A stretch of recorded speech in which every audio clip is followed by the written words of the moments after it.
All right, we're live. All right. Morning, chat. So, first on the list, Hello. I just want to send prayers to Kerrville. So, I read something very interesting online. I really like the way that this meteorologist put it because so many people are like, how does such a tragedy happen? And this meteorologist wanted to put it in perspective. So, I'm going to share this, okay? The rains that fell in the Guadalupe, okay?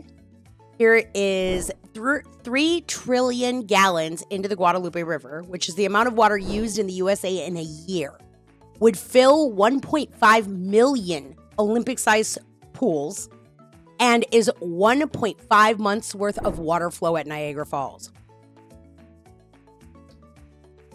Oh. Yeah, we're talking like this was crazy flash flooding. There's still people missing. I know that there's people from our area, like our first responders, there's people going up there.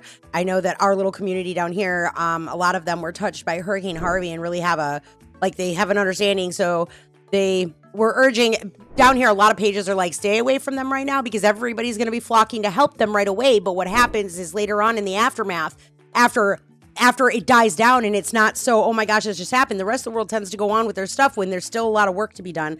So I know they're organizing things down where we're at to be like secondary to like raising it and everything. And like, so, well, all the busy people that are really working to help do that, then they're going to plan on going in afterwards and still helping repair because I guess this is just like, I mean, I've seen pictures. It's horrific.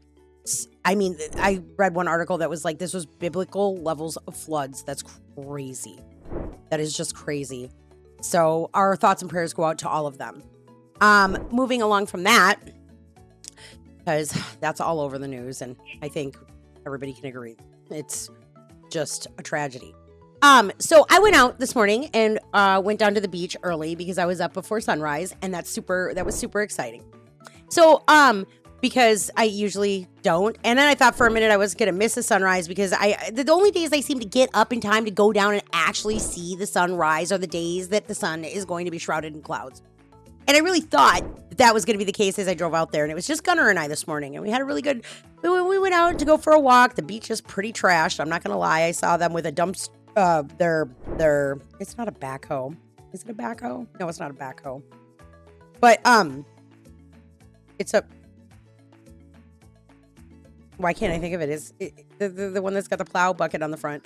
Anyways, maybe it is, and I'm just crazy. Bulldozer, that's it. Oh my God, that's what it would be.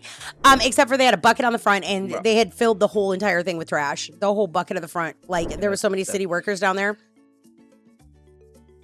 I'm guessing. That makes me angry. Well, okay. So on that note, since you brought that up, here's what I wrote about it the day that because I could just see what was going to happen when we were down there, right? But I wrote something, let me find it here, about it. Just because this is how I see it now. Let's see. Sorry, I post too much on Facebook, clearly. Share too much. Because I talked about it when we decided to come home. Like I was like, okay, we're gonna go home. But this is what I wrote about it. I said, I think my Monday morning will entail a walk on the beach with at least one of my kids with a plan to pick up trash. I can't imagine what the beach will look like after this weekend. I could sit and bitch about all the people, but I'm happy so many found fun at the beach, although I'm not sure how with all those people, but to each their own. I could bitch about the careless nature of some, which will undoubtedly occur, or I could shut my mouth and be part of the aftermath solution. If these last 2 years before moving to the coast have taught me anything, it's expect the worst out of people and just focus on what you can do yourself to overcome, or when you come face to face with that. In my short time living on the coast, I will say my perspective in learning to understand the ecosystems, learning and understanding the locals and the islanders' common complaints, and seeing firsthand the magic of the life the sea holds, I view it completely differently now. I have more respect. I have more knowledge. I make new choices, even if they are small ones, so that I can do my part to respect what I love, living on the coast. It's an experience that tourism can't truly emulate. And rather than see it as annoying or problematic, I'd rather be thankful that I live here and can enjoy what so many were seeking yesterday, anytime I want. I'm going to choose to believe that if our beaches truly held the awe for so many of the locals feel, people would just choose to behave differently. What is missing is that kind of life experience and knowledge and understanding of how their little careless actions may affect what they were so desperate to escape to for celebratory purposes. And then I'll opt to be a part of the solution for those who lack that level of experience and understanding. But yeah, low-key, like it was pretty bad actually. No hottie. But while I was there, I didn't notice the trash as much. I mean, I noticed it because it's more significant. I mean, stuff washes up on the shores all the time. You wouldn't believe the crap that they can find, but nothing like this. I mean, there was so much evidence of human. You know what I saw? There was somebody got one of those things that you were telling me about, how it disrupts, where you make that tunnel of water, you know, to try to get the water to come in from the ocean. Yeah, somebody got one going significant enough that the bulldozer had been over there to stop it. Yeah, I think people, yeah, no. I mean, and really, it's like, oh, I saw this on YouTube. It's so hard. But yeah, it's not really about seeing it on YouTube as much as like you're building a sandcastle and you think, oh, I'm gonna put a stream leading into my sandcastle from my waves. Look how cool that is, and it's all innovative and it's all fun until it fucking is like, about to fucking eat the whole fucking beat. Yeah. Like, but also people, I think, are like, does that really work? You know, does that really work? And yes. Yeah, it does. Being little Timmy and you build a sandcastle and you're like, look at my little moat, Dad. Oh, that's a nice one, sir. Oh my God. It's fucking... Yeah, no, I saw that. I saw just like, I mean, there's so much. I could have brought home a football for y'all, but I was like, also, like, we'll be going to the beach with gloves on when we go to pick up trash. I'm just saying. And I did not have any, and I was not touching anything because there was questionable substance everywhere. But that aside, okay, rather than bitch and complain about it, here's what I also saw at the beach, and this is what really hit me. So I'll just read what I wrote on Facebook. This morning while I was walking Gunner on the beach during sunrise, I saw a little girl standing with her mom. Her mom was comforting her. Very clearly, they had come to the beach to celebrate the holiday. The little girl was not ready to leave. It was obvious she had asked to go one more time before they left. I watched as her mom consoled her. I could tell that the young lady, who couldn't have been more than 8 to 10 years of age, had found her happy place. I continued my walk, minding my own business, but if I could have, I would have told her the following. The sadness you feel right now, because you don't want to leave the magic behind, need not cause sorrow, but rather allow it to cause drive. If this is the place you love, you have much life ahead of you to make that happen. Turn your disappointment into a goal. Make it your dream. Fight for it. Live your life in a manner where you strive to find yourself living your best life as your best self. And if the beach holds that magic that invigorates you, work to make it your life. Those of us who find peace and solace on the ocean shore know how deeply that love goes. It took me nearly 43 years, but I am here, walking along the beach with my dog because I can almost any time I have the urge. Because once upon a time, I too was standing on the shoreline, not much older than you, looking over the vast and never-ending sea, making it my lifelong dream to live on the ocean. And now I do. So can you. So this little girl was like, it was obvious. Like, I walked up on it and the vehicle alone. I mean, Daisy got completely detailed over the course of 2 days. And you know we live at the beach. Like, we're just there. Like, there's no... I have sand. I mean, I barely even walked to the beach. I mean, there's sand everywhere, you know? Like, there's difference. Like, you can tell my vehicle spends a day or more or 2 or 4 on the beachfront. The vehicle that they were in is definitely not beach going regular. And then they had all just kind of dropped the keys and the shoes. And this is another reason why you know they're not... I mean, the tide wasn't that high, but it dropped their keys and their shoes right in front of their vehicle, like just about 10 feet in front of their vehicle. So I see him sitting there, and this little girl is kind of pouting and having, like, I can just see her, you know? And it was like, and they were only there for 5 or 10 minutes. So I can only guess that she was like, please, can I just go one more time? You know, and to see that, and like, just to know that, because there was tragedy at the beach this weekend too. Unfortunately, somebody drowned from the reports. There's not a lot known. Last I had read about it, but they had gotten him out of the water, and he was sitting up and speaking, but died later on at the hospital. So, I mean, to know though that there is a place that is like, I mean, the sea is powerful. Nature is powerful. You know, in general.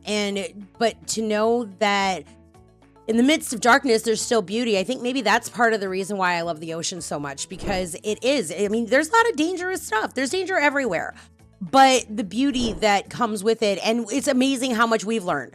Like, I mean, you know, when we first got here, we didn't have a clue. And just the short time we've lived here, learning, like, you know, things about like man of wars, and you know how to treat jellyfish stings, and when not to go out, and what to do when it's a red flag and there's high rip currents, and when to just not go in the water at all, you know, and like, and we just learned this weekend when not to go to the beach. But hi Hati. Hi Hati. Hati, why are you closed in the room with me? Huh? What's going on here? Why do I have all the dogs? Huh? Why do I have all the dogs? You can't. You hear me talking and you think you can get on the camera and be a ham, but I don't have that kind of camera. Okay, Hati. That was really disgusting. He was on the camera last night. While I was. Are you trying to listen to your boy? You want to hear your boy? Is that what you're trying to do? My dog watches me more than Andromeda. Whatever, I watched your whole fucking stream yesterday. Wow, your dog eats my microphone. He thinks that I'm trapped in it. He might. He might actually. Let's see, what else were we going to talk about this morning? So I've got a bunch of beautiful footage that I've got to comb through. We went to the beach. Oh, that was the last thing on my list of things to talk about this morning, because we're going to actually kind of keep it a short podcast this morning. Just because I'm wiped. I had a great weekend. It didn't go the way that we thought it would. You know, like we had these plans to go down and watch the fireworks over the ocean, and this was all glorified in my head. And then we got down there, and I've never seen the beach 3 and 4 cars wide from the shore. Like, it was literally, I mean, I can't believe the island wasn't sinking. I've said it, and I'm going to say it again. I can't believe the island wasn't sinking. I was like, I don't want to be on the bridge when these people go home. I'd rather leave right now. So I spent the day detailing Daisy and wiring her up with some new lights, which was just awesome. We barbecued outside, and IG made me a delicious steak because he's such a loving child. And I love my steak. And, but we, you know, I guess, like, we found a different way. It all ended actually as fireworks were going off. BK and LP went for a walk, and IG was still cooking, and I was doing Daisy, but we were all we were all hanging out throughout the day together, but it was like, I had tried to make it this big fun event that it need not be. Our canopy that I finally splurged and bought myself, bit it within 5 minutes of being at the beach. The winds were so strong, it just cracked the leg. It was just over, and I was like, yeah, no, not for me. Not for me. So, but then we came home, and then the evening that we proceeded to have was like just as awesome. And we were like, none of us really wanted to be there after seeing the way the beach was. I've never had to drive that far on it. I mean, it was insane. And Siren Squad, I got footage of this, but when I put it on 300 times the speed, I couldn't get it to export. Something was wrong in the project file, but there's no way I was going to just put the whole raw video up there, because it took like 2 increments of the GoPro, which spanned over 3 clips, because the GoPro does it in 15-minute intervals. And so the end of one 15-minute video, the entire next 15-minute video, and then the beginning of the third 15-minute video at 300 times the speed, according to it, was over a 7-minute video. That's how long it took us to drive the beach and get the hell out of there, because it was insane. Absolutely insane. And then I got Daisy stuck. And thanks to the nice kids that pushed me out, because my mechanic was like, you know, you need to like break it in and go 500 miles and whatever. He's like, before you go putting it into 4-wheel drive and everything. And so I couldn't put her into 4-wheel drive, and I wasn't supposed to spin her tires. And then because so many other little cars were getting caught, I was like, oh, it's Daisy, help me. No, I was not. I got stuck in the soft sand. Thankfully, it was funny because I never realized how much, like, looking out when I was detailing Daisy, and I pulled her right up onto the back, like, of our apartment complex, like, so, like, right into the little yard we have. And I pulled her right up on there so that I could reach the plug for vacuuming and everything. And so, anyways, but I'm sitting there, I took a picture of her, and I'm like, yep, Daisy is literally a Tonka toy. Right. When you look at her on my back lawn, she looks like an overgrown Tonka truck. Like if the Tonka trucks we're hit with the, Honey, I Shrunk the Kids enlarging ray or some shit. That's all you get. Like this little, it's still so small. I could have parked 4 daisies in the yard. And we live in an apartment. So funny. But now she twinkles like a fairy, and I love magic, so that's cool.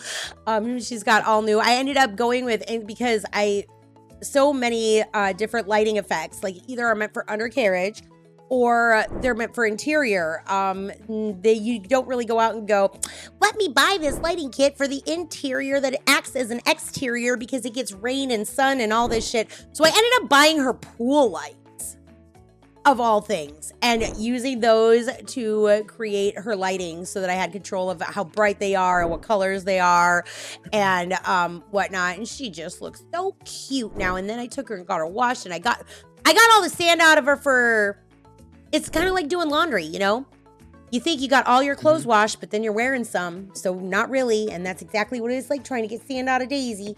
It's like you think it's all done, but not really, because I even swept the whole freaking thing because I was like retracking the mud that was falling off of her and everything. It's just, I don't think she can be sand free. It's just not in her repertoire. Yeah, I don't think that's ever gonna happen. Yeah, I don't think so either. The only way it would stop happening is if I put a car cover on her and stuck her in a hole somewhere and didn't love her and drive her and do all the things we do with her, because she's my favorite thing in the whole world. So love her. Probably I have never ever tied much to tangible items ever in my life, and maybe it's because I'm coming out of trauma and this is my freedom ride. This is what I worked so hard for my whole life. Maybe it's because it's the first time I really made choice. Well, not the first time. The first time didn't turn out so good, but when I thought about myself and made only those choices for me, I literally have a vehicle that it doesn't even have a seatbelt for 5, let alone even 4 is hard to fit, and we have 4 kids and 3 dogs. So I didn't buy a practical thing, but I bought what I wanted for me. And she is just, I am so attached to her that I can't even. She just stands for so much. And I know, I tell myself all the time, she can't live forever, but she is a Lego, so she can live a very long time with transplants. So, that's what I love. I can't help it. It's what I love. And I love her. She is so when the day didn't go well, I turned around and decided to spend it with Daisy. It was awesome. I pulled her around so I could spend it with the kids too. But Daisy's part of the family. I have the funniest picture. The picture I took and posted on Facebook. There's a picture where BK's standing on the side of the porch and then Gunner's looking out at Daisy, and just the way that I framed the picture from Daisy, it looks like Gunner and Daisy are longingly looking at each other. Can I have one? Yeah, just a small one. Just one small one, please. Thank you. But yeah, it's so cute. It looks like he's like, Daisy, where art thou? Daisy's like, I'm right here, Gunner. It's so funny. The picture just cracks me up. So I have to show you because you just kind of woke up, and I know you got to get to streaming, so we're gonna cut this pretty quick here. But I'll have to show you the pictures I took this morning. My plan is for the rest of the day to go through my footage, probably get some videos queued up for the week on YouTube, and then, but really I'm looking forward to pulling images and hopefully posting to Facebook a bunch of pictures that I've just taken throughout all of our shenanigans through the weekend. So I thought that the 4th of July might be hard for me because, and then it was crazy right before it happened that I realized I ran away from my dad on 4th of July. We left your grandpa's house, my ex-husband's father. We left that house on the 4th of July. 4th of July has always stood for actual, independence for me personally. It's crazy. And maybe that's why I tied such an important thing to it. And I was like, this year, I'm going to make sure that we get to do what I want to do for it and whatever. And I wanted to be over the ocean. I wanted to be looking at what we had accomplished and seeing fireworks. And instead, we were on the other side of the bay getting Daisy stuck and watching a fire.